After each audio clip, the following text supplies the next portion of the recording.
kehidupan sehari. Di podcast kali ini kita akan membahas seputar pendidikan hidup nih ya, yang pastinya akan seru dan bermanfaat nih untuk sobat-sobat series semuanya. Jadi tonton ya sampai akhir. Kali ini podcast pertama yang akan dipandu oleh saya sendiri, yaitu Nila Maidika Syakira dan juga Risma Fajar. Halo. Oke, langsung aja ya Lis. Pada kali ini kita itu kan membahas seputar pendidikan seumur hidup, dimana seiring bertambahnya usia gitu ya, ilmu pada diri kita itu harus terus bertambah. Nah, menurut kamu nih Lis, apa sih konsep atau langkah-langkah yang perlu dilakukan agar kita tuh terus termotivasi untuk menambah ilmu di setiap waktunya? Menurut aku ya Nil, yang aku tahu tuh, yang pertama itu kita tuh harus bisa berliterasi. Literasi di sini itu bukan hanya sekadar menulis atau membaca, tapi kayak kita mampu memahami informasi yang dari luar gitu. Jadi kayak kita bisa nyari informasi yang datang gitu loh. Jadi kayak jadiin literasi ini kayak fondasi hidup kita gitu. Jadi tanpa adanya literasi, tanpa adanya informasi yang dari luar yang kita pahami, kita tuh bakal apa ya? Jadi istilahnya kayak ketinggalan zaman, dan ilmu yang kita dapatkan itu nggak bertambah gitu loh. Kan informasi juga kemasuk itu pengetahuan gitu loh. Jadi semakin hari kita mendapatkan informasi, tapi informasinya juga yang benar ya, kayak kitanya harus informasi yang menggali informasi yang emang penting gitu loh, bukan sekedar informasi atau gosip aja kayak gitu. Oh, oke, paham. Berarti itu nyambung dong ya ke metode kognitif, di mana metode kognitif itu mengutamakan proses dan juga pemahaman diri kita sendiri gitu ya. Ya kayak gitu, nyambung juga. Terus juga yang kedua tuh ada kemandirian dalam belajar. Jadi kayak kan bertambahnya ilmu, bertambahnya pengetahuan itu nggak harus nunggu orang lain ngasih tahu ke kita gitu.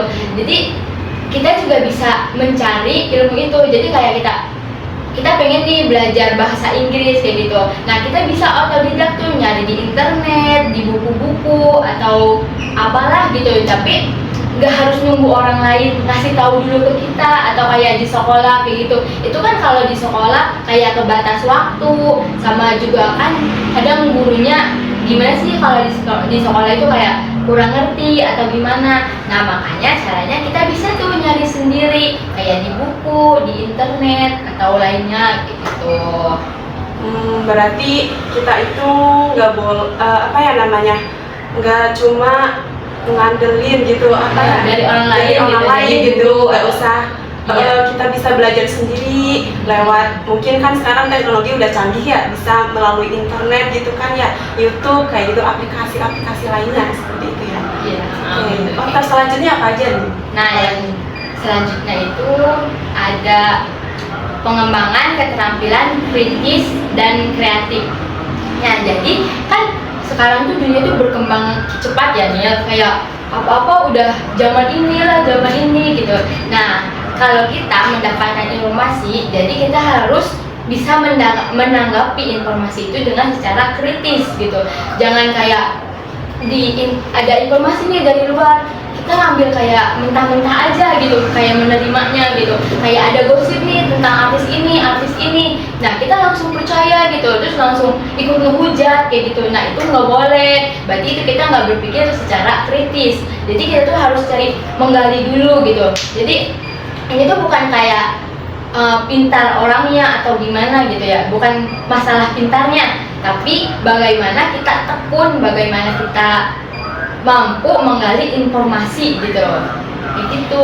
Berarti kalau misal ada gosip-gosip gitu ya, kayak gosip artis gitu kan semisal nih, jadi kita tuh jangan langsung percaya aja gitu ya. Apalagi kayak netizen di Indonesia sekarang itu ya, mereka langsung apa-apa ngehujat gitu tanpa tahu permasalahannya gitu. Jadi harus tahu dulu tuh permasalahannya. Oke, selanjutnya apa lagi nih? Nah, selanjutnya itu ada lingkungan belajar yang mendukung. Nah, kan kalau kita belajar tuh Nil, pasti nyaman gak sih, enak gak sih kalau lingkungannya tuh kayak bersih, terus juga kayak enggak bising, kayak gitu. Pasti kan ilmu yang kita dapatkan juga lebih cepat masuk gitu loh ke otak kita, ke pikiran kita, kayak gitu. Jadi ya tempat juga sebenarnya berpengaruh juga buat menambah ilmu kita, pengetahuan kita gitu. Jadi kan kalau tempatnya enak buat dipakai belajar, kayak nyaman, bersih, kayak gitu mah kitanya juga enak gitu belajarnya. Jadi nggak misuh-misuh pengen keluar terus dari kelas kayak gitu. Oh, baru tahu aku ternyata lingkungan itu juga sangat berpengaruh gitu ya untuk belajar kita gitu. Oke, selanjutnya tuh apa lagi? Nah, selanjutnya itu ada integrasi teknologi. Nah, kalau ini mah udah pasti nggak sih? Sekarang kan apa-apa internet, apa-apa sosial media, kayak gitu. Nah, kita sebagai mahasiswa nih, kan sekarang kita mahasiswa ya, kita harus bisa bijak dalam memakai internet tersebut gitu.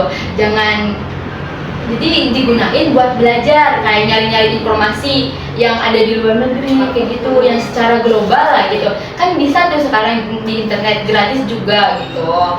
Jadi intinya kita harus bijak dalam menggunakan internet lah kayak gitu.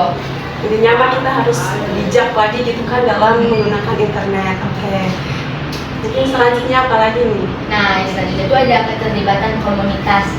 Jadi kayak sekarang kan kita mahasiswa tuh ada wadahnya buat kita nyalurin bakat kita, atau kita mau menggali sesuatu gitu loh. Kayak bukan pelajaran akademis aja, pengetahuan akademis aja. Jadi kita bisa ikut nih UKK, UKM yang ada di kampus. Nah, mereka juga kan kayak nyalurin bakat kita atau kemauan kita, kayak nih kita bisa nyanyi nih, berarti kita masuknya ke PSM ya, yang PSM atau apa sih yang buat panduan suara gitu loh. Nah gitu, terus itu juga mereka maksudnya berpengaruh. Jadi kita dari masuknya kita ke UKM itu kita bisa dapat ilmu yang baru gitu kan. Dari tadi yang ada tuh kan UKM yang buat bisnis tuh nih.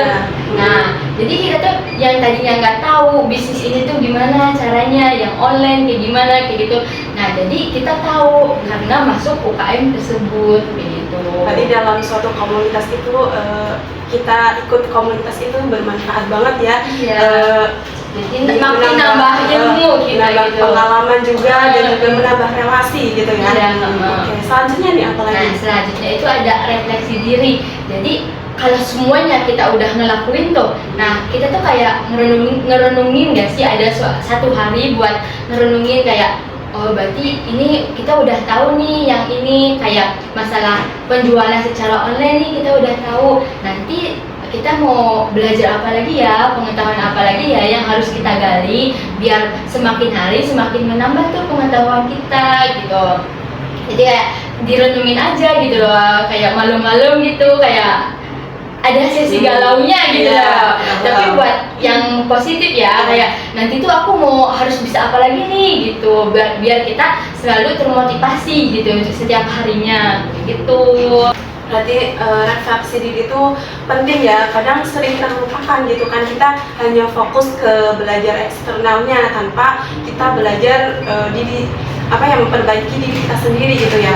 Jadi kayak memahami diri kita. Jadi hal itu tuh udah cukup belum sih?